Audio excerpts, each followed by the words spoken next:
and the Dow futures, however, is under pressure. It's down close to about 150 points. So A, perhaps it was expected, and B, there is some skepticism whether the size in $1.9 trillion can be passed, or we will need to see some sort of a compromise and the size could be lowered. But the earnings so far have been good. It's been a comprehensive beat on all the IT earnings so far. If the Tata Steel long product earnings are anything to go by, we are in for a commodity super cycle, and even the pre-quarterly updates from FMCG earnings suggest that it's going to be a good quarter. But how do we marry all this data and the strong commentary with markets which are at all-time highs? Aditya Narain, the head of research at institutional equities at Edelweiss Securities, is here with us on the show now. Aditya, morning, and thanks so much for speaking with us, and Happy New Year to you. Your thoughts on the markets? How comfortable are you with valuations much higher than historical levels, and have the markets priced in a very strong earnings performance, not just this quarter but going up to FY22 already? Good morning. Thanks for having me on the show, and a very happy New Year to you and your listeners too. I think the disconnect that you're actually having at this point in time between a very well valued market, an earnings spectrum that is looking actually much better than it has for many, many years, and a real economy that is still struggling a little bit. In my view, I think this is something that you spend the next year kind of reconciling with, right? So you cannot have these sustained disconnects for an extended period of time. You either need a situation where the market comes off dramatically, or the economy does much better than what people are expecting at this point in time. And quite honestly, my view is that it'll probably settle down somewhere in the middle, which is that the markets will potentially come off a little bit. The economy will probably get a little bit of a kick up from where you are at this point in time. And earnings will provide you a good, comfortable backdrop to be generally comfortable on the markets from a more medium-term perspective. Aditya, good morning, Prashant here. Is a lot of what we are seeing in terms of commentary, and most of it is bullish. I mean, when we look at this year ahead, start of the year commentary, most times it is bullish, right? But this time specifically so because it's been so strong, and there are no, money is aplenty. Stimulus seems to be non-stop coming. Fed is assured that they're not going to mess with rates, or they're not going to taper anytime soon. There doesn't seem to be any worries on the horizon, and people are paying lesser and lesser attention to what the economy itself is doing.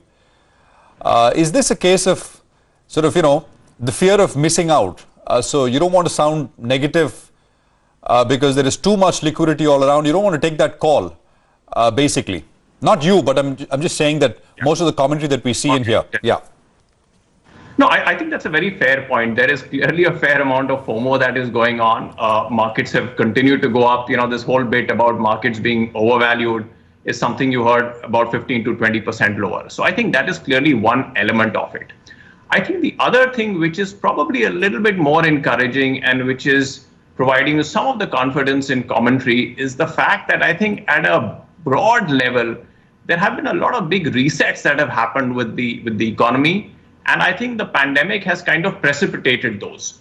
So, whether it is the leverage with corporate businesses, whether it is effectively earnings tending to come back, whether it is cost efficiencies that businesses have built up, I think the last 6 to 12 months have really come to a head where you were getting to a stage where you were at the final stages of that cleanup happening, but the pandemic has kind of accelerated that. Now, given that context, and you could actually argue that you could call this a little bit of a relatively large reset. Given that has happened, given that earnings are clearly looking good, for now, but we would tend to believe for a more extended period of time, I think you have a backdrop to be much, much more optimistic, given where you are. That said, I think the fact that there is a certain amount of FOMO, that a lot of this is driven by the fact that markets are doing very well, that there is liquidity, does suggest that, yes, there is a tendency to overlook what could be some of the risks. The reality also is, the economy will only get back to its levels next year relative to where it was in FY20. So bottom line is there is an element of FOMO. there is a bias towards strong markets driving the view both on businesses, on equities, and on the economy. And I think in our view, as I said, I think there is going to be a little bit of a reconciliation of that during the course of the year, when the markets will probably lose a little bit of steam. And if a lot of the bullishness that is coming out of businesses is to play out, then the economy will end up doing a little better than what has been anticipated so far. You've gone overweight on financials. What is it predicated on? Because the RBI's financial stability report, which came out just 2 days ago, is cautioning. And it's quite worried about the possible rise in NPAs. They're talking about NPAs at 13.5% in the next 12 months. So what has gone into your upgrade of financials? See, from our side, I think three elements have gone into this, right? One is that while the RBI is clearly very cautious on this, I think what's happened over the last 6 months is that while there has been a lot of pain, I think businesses have cleaned out very, very aggressively. And to that extent, fundamentally, our view is that you're not going to see the kind of pain that the RBI is kind of expecting for the reasons of a lot of this action that has tended to happen.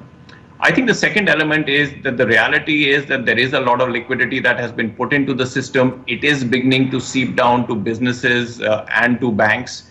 And I think that is providing a measure of support in terms of the asset quality issues. And I think the third element is, which is crucial for the banks to do materially well and do well for themselves, is that I would tend to believe a little bit more demand is beginning to come through. You're seeing it in the consumer demand numbers. I think you will start seeing it in terms of corporate and investment-led demand.